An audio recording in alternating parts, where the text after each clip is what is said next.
Hindi makakaila na mabenta sa marami ang nakakakilig na chemistry at ng actress na si Kim Chiu at ang aktor na si Paolo Avellino. Pero ano nga ba ang reaksyon nila para silang fans na pinipressure silang magkatuluyan in real life?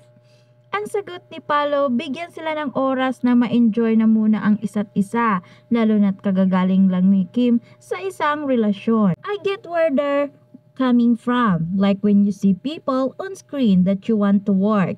I would ship them as well, but hinay-hinay lang, say ng aktor sa interview ng isang entertainment digital portal. Wika pa niya, Kim just come from, hindi naman sa nangingialam. But Kim just come from a relationship, so hayaan muna nating mag-enjoy yung mga tao and give them time to explore a bit more. Sumang-ayon naman sa kanya ang leading lady at sinabing, tama naman, i-enjoy na muna natin yung ngayon ito.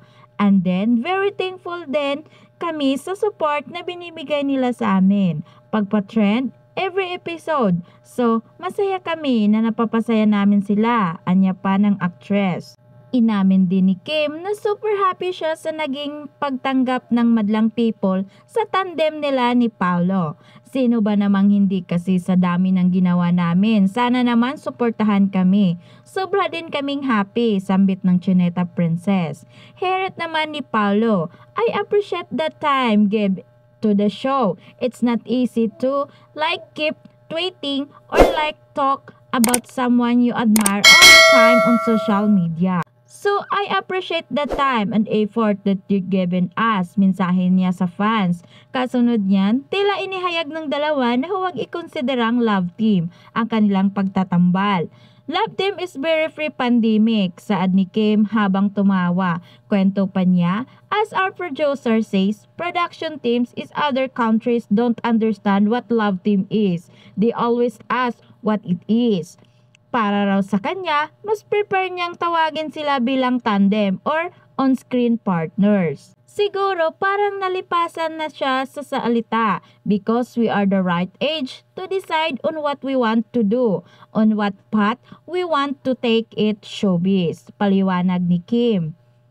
Anya pa, if the project is good, if the roles are okay for us to give us growth or to give our audience a different taste, why would we not do it? Siguradong maganda lang ang kwento. Viral agad ang interview ni MJ Felipe sa director ng What's Wrong with Secretary Kim na si Chad Venades.